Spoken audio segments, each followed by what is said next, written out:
the second question on whether or not I would invest personally, I'd probably say no, but that's just my general, again, to mimic Paul's, you know, disclaimer about not investment advice.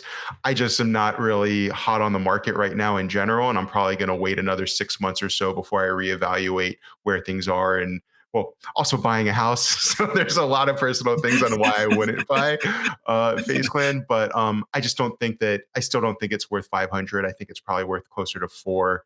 I'm also a little hesitant because this is the FaZe brand has a lot of skeletons in the closet. They have a lot of negative things in their past that have come to light. And when you're tied so closely to these creators and people that are continuing to make bad decisions, I don't know how that would affect the company or the stock. So I'm probably going to wait to see if this stabilizes, if they implement any changes now that they're a public facing company. If you're willing to take that risk, though, $10 is not a bad bet, though. So that's probably where I'll leave it to you, Lindsay.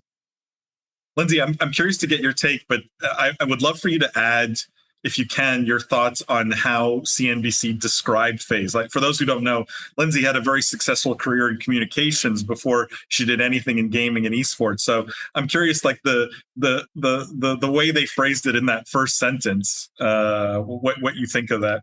Yeah, can you pull that back up? Yeah, sorry. Now I only vaguely remember it. An online media company made up of 93 members, consisting primarily of esports competitors and content creators. I thought was interesting.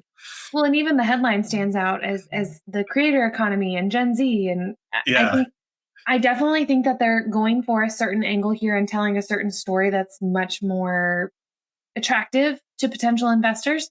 I don't know that we've worked out a very good market model for what we can call the creator economy, because it still doesn't make the money that I think people think it should make based on the users that follow the creator economy. So I think this is a very, very optimistic way of putting what FaZe Clan does. I remember when we previously talked about it, we thought that they would maybe drop in multiples a little bit more than the 725. We talked about how they had 100 million in revenue, so 3 to 4 times multiple would be 300 to 400 million, maybe 500, just because this is a more forward-thinking company, quote unquote. But the 725 price tag does surprise me a bit. That said, I'm still kind of with Jimmy that if you have a small amount of money that you're willing to put into a risky kind of situation, this could be one that pays off quite greatly. I don't know that I would go around touting that or advertising that to people, but I can see that there hasn't been a model for this, again, quote unquote, creator economy Gen Z thing. It could be FaZe. I'm not saying it couldn't. I don't necessarily feel like it's FaZe, but that's just based on my own impressions of FaZe and how I interact with them, not necessarily based on how the market might react to them. So definitely with Jimmy in that, no personal investment for me at this time for sure. Not that I have the funds to do that anyway. And when it comes to maybe talking to other friends who are kind of interested in this space, I would say, hey, like put in an amount that you're willing to lose just to see what happens, but don't bet your retirement on this one. That's probably sorry, go ahead, Jeff. I was going to say the fact that the way they're describing themselves really says a lot about the way that they think investors think about esports. Yeah. Right? Because like I guarantee you, if this SPAC had happened 2 years ago or even 18 months ago, they would have said an esports company, FaZe Clan, or like a gaming company, FaZe Clan. Now it's a bet on Gen Z and creator economy. I mean, that could literally be a social media company. That could be, a scooter company. Like, it really is not even that descriptive. Then they call themselves an online digital media. Like, it's very broad. And I think that's obviously super intentional by them. And I'm just curious to hear your thoughts on what that means for the esports space. I mean, we've obviously had a number of esports companies in the last, call it 3 years, that have been public, that have had not great results. Present company included, my former company, of course. So I do think there is some aspect of like public market investors have soured a little bit on the esports theme, which I think is pretty poignant in just the way that this is being outlined. Yeah, I guess I was with you up until that last point. I'm not convinced that public market investors have soured.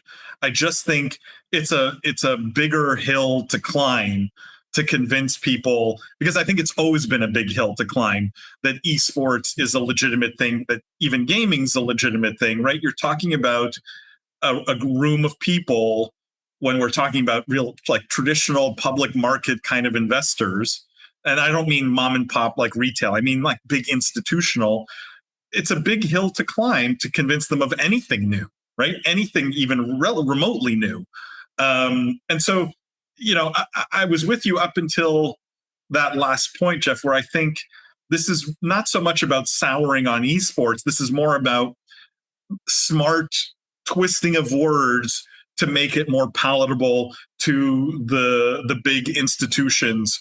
And online media company is just so much easier to understand. Now, I kind of love that twisting of words, because guess what? We are also an online media company, right? So this is great in terms of just bringing awareness to these kinds of opportunities. But I could replace FaZe Clan here with Business of Esports or Holodeck, and then everything would still be true, right? Like, basically, other than the numbers. And so, like, I think this is very positive. Now, let me answer Matt's question. Would I buy the stock? Personally, I wouldn't, and because I'd rather invest in my own online media company. But I see how some people could and would put this in their portfolio as sort of a bet on Gen Z, because that's the reality. That is FaZe's audience, right? FaZe is going after that Gen Z gamer more aggressively than maybe any other organization on the planet, right? Jimmy mentioned XSET. By the way, congrats to XSET, because they were also in the news this week on their $15 million raise.